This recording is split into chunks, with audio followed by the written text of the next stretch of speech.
ഇല പൊഴിഞ്ഞു കിടക്കുന്ന നടപ്പാതയിലൂടെ കയ്യിലുള്ള വയൽ നെഞ്ചോട് ചേർത്ത് നടക്കുമ്പോഴും അവന്റെ കണ്ണുകൾ പാർക്കിന്റെ അറ്റത്തായുള്ള ആ ബെഞ്ചിലേക്ക് നീണ്ടുകൊണ്ടിരുന്നു. അവിടേക്ക് നോക്കുന്തോറും അവന്റെ കണ്ണുകൾ അനുസരണയില്ലാതെ ഒഴുകിക്കൊണ്ടിരുന്നു.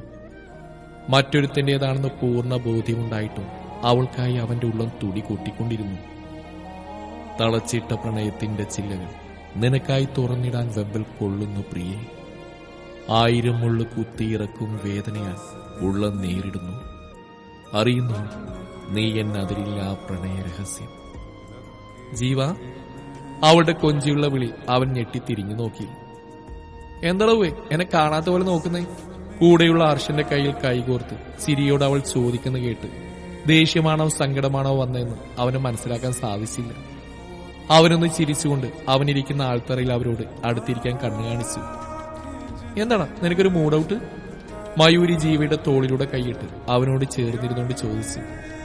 ഏയ് ഒന്നില്ല മീ, ഒന്നിലാണ് നീ ഇങ്ങനെ ഇരിക്കുന്നത് എനിക്കറിയാലോ ജീവ. എന്റെ മീയെക്കൊച്ചി ഒന്നുമില്ല. ഒന്നിലൊരു പാട്ടായാലും പാടിത്തരുമോ? നിനക്കായി മാത്രമല്ലേ പ്രിയ എൻ സ്വരം ഉയരുന്നത്, എൻ കൈകൾ ചലിക്കുന്നത്. നിന്നോടുള്ള പ്രണയക്കടലിലല്ലേ ഞാൻ എന്ന തോണി ഒഴുകിടുന്നത്. ജീവ, പാട്ടോടെ പറഞ്ഞിട്ട് നീ ഇത് എന്ത് ആലോചിച്ചിരിക്കുക? അവളുടെ ശബ്ദമാണ് അവനെ സ്വഭാവത്തിലേക്ക് കൊണ്ടുവന്നത്. പാടടി കോപ്പെ. അവളുടെ തലയിലൊന്ന് കൊട്ടി അവൻ വയലിൻ കയ്യിലെടുത്തു. ഹൃദയത്തിൽ നിന്ന് അവൾക്കായി രചിച്ച പ്രണയത്തിന്റെ വരികൾ അവൻ പാടിത്തുടങ്ങി. കാറ്റിൽ പാറിപ്പറക്കുന്ന മുടിയിഴകളെ മാടിയൊതുക്കുന്ന അവളെ നോക്കി അവൻ പാടി നിർത്തി.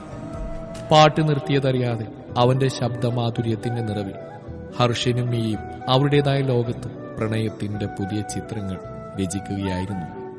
പ്രണയം കൊണ്ട് ഹൃദയം വീർപ്പുമുട്ടിയവന്റെ വേദന അറിയാതെ കൂടുതൽ നേരം അത് നോക്കിക്കാൻ കഴിയില്ലെന്നറിയാവുന്നതുകൊണ്ട് ജീവ പാർക്കിന്റെ നീണ്ട നടപ്പാതയിലൂടെ നടന്നു നീങ്ങി. തിരിച്ചു കിട്ടില്ലെന്ന് ഉറപ്പുള്ള പ്രണയത്തിൽ നേറിക്കഴിയാൻ വിധിക്കപ്പെട്ടവനായി. പാട്ടുപാടി ആൾ സ്ഥലം വിട്ടോ? ഹർഷന്റെ കൈയും പിടിച്ച് ആൾത്തറയിൽ നിന്നിറങ്ങിയ മിയ ജീവയെ കാണാതെ ഹർഷനോടായി ചോദിച്ചു. പോയി കാണും, നിന്റെ ജീവക്ക് ഒരു സ്ഥലത്ത് ഒതുങ്ങിയിരിക്കുന്ന സ്വഭാവമില്ലല്ലോ, ഒരു ചിരിയോടെ ഹർഷൻ പറഞ്ഞു. അവൻ പണ്ട് മുതൽ അങ്ങനെ ഹർഷേട്ടൻ. ഹർഷേട്ടന് ദേഷ്യമുണ്ടോ നമ്മൾ പോകുന്നിടത്തൊക്കെ അവനെ കൂടി കൂട്ടുന്നതിന്? എനിക്കെന്തിന് ദേഷ്യം? എനിക്കറിയാലോ എന്റെ വായാടിക്ക് അവനില്ലാതെ പറ്റില്ലെന്ന്. നിന്റെ സന്തോഷമാണ് എന്റെ സന്തോഷം. അതുകൊണ്ട് പൊന്നുമോൾ അതൊന്നും ആലോചിച്ച് തലവെക്കണ്ട കേട്ടോ. അവളുടെ തലയിലൊരു കൊട്ടുകൊടുത്തോണ്ട് ഹർഷൻ പറഞ്ഞു. അവളതിന് മനസ്സറിഞ്ഞൊരു ചിരി മാത്രം തിരികെ നൽകി. രണ്ടുപേരും കൈകൾ കോർത്ത് ജീവയെ തപ്പി ഇറങ്ങി. ഏകദേശം വൈകുന്നേരം 5 മണിയോട് അടുത്തപ്പോഴേക്കും ജീവയും പൊക്കി അവർ ആ പ്രകൃതി രമണീയമായ സ്ഥലത്ത് നിന്ന് ഹോസ്റ്റലിലേക്ക് യാത്ര തിരിച്ചു.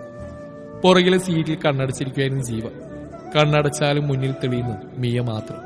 കണ്ണു തുറന്ന് അവൻ മുന്നിലേക്കൊന്ന് പാളി നോക്കി. ഡ്രൈവ് ചെയ്യുന്ന ഹർഷന്റെ തോളിൽ ചാരി അവനോട് എന്തെല്ലാമോ വാത്തോരാ സംസാരിക്കാൻ തിരക്കിലാണ് പെണ്ണ്. അവന്റെ കണ്ണ് നിറഞ്ഞു. അത് മറക്കാനായി അവൻ പുറത്തേക്ക് കണ്ണു നട്ടിരുന്നു. ഹൃദയകൂടാരം തകർന്നടിഞ്ഞു.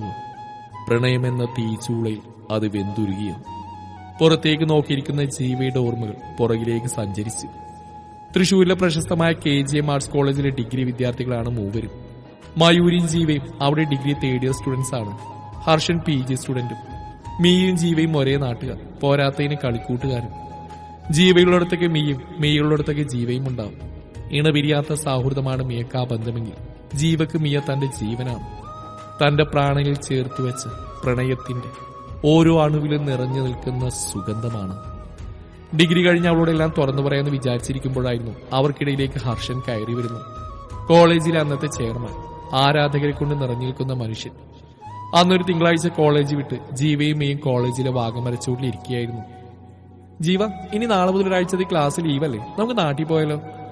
അവന്റെ കയ്യിലുള്ള വയലിൻ തന്റെ കയ്യിലാക്കി മിയെ ചോദിച്ചു. പോകണോ?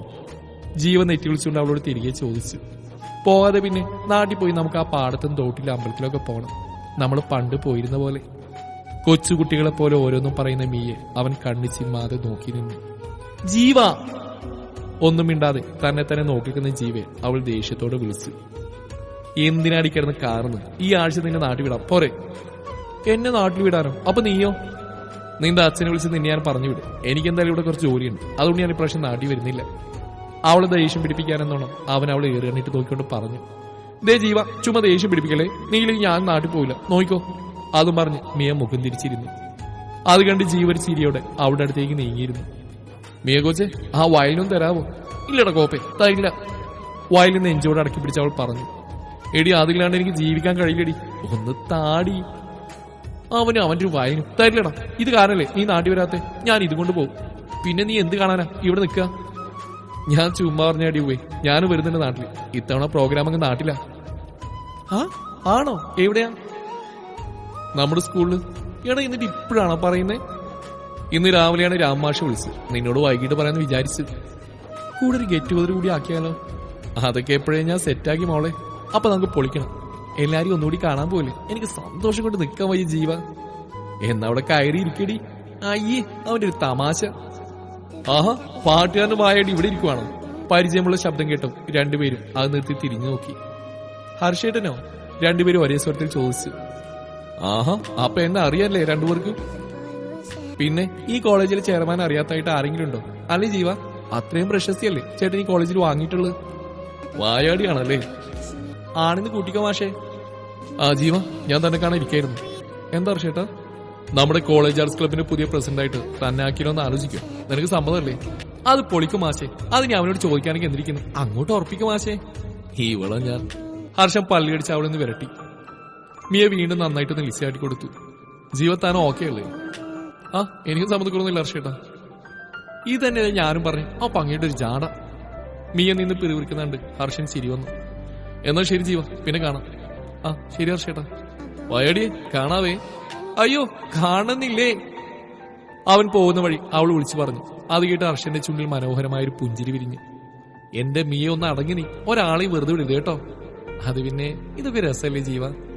ഈ രസം ഞാൻ കുറെ കണ്ടതാ മോളെ. അവസാനം അടിയിട്ടുന്നാവുമ്പോ എന്നെ വിളിച്ച് എസ്കേപ്പ് ആവുന്ന പരിപാടിന് വേണ്ട കേട്ടോ. ഓക്കെ സാഹു. അന്നത്തെ ദിവസം ഓരോ ചായയും കുടിച്ച് രണ്ടുപേരും ഹോസ്റ്റലിലേക്ക് തിരിച്ചു. പിറ്റേ ദിവസം രാവിലെ 5 മണിക്കുള്ള ട്രെയിനിൽ തന്നെ രണ്ടുപേരും നാട്ടിലേക്ക് യാത്ര തിരിച്ചു. യാത്രയിലുടനീളം ജീവക്ക് ബോറടിക്കാതിരിക്കാൻ റേഡിയോ പോലെ മീയുടെ വായും തുറന്നിരുന്നു. അവസാനം സായിക്കിട്ട് സംസാരം നിൽക്കാൻ വേണ്ടി ജീവ ഒരു ചായയും അടയും മേടിച്ചു കൊടുക്കേണ്ടി വന്നു. വൈകുന്നേരത്തോടെ രണ്ടുപേരും പാലക്കാടിന്റെ മണ്ണിൽ വന്നിറങ്ങി.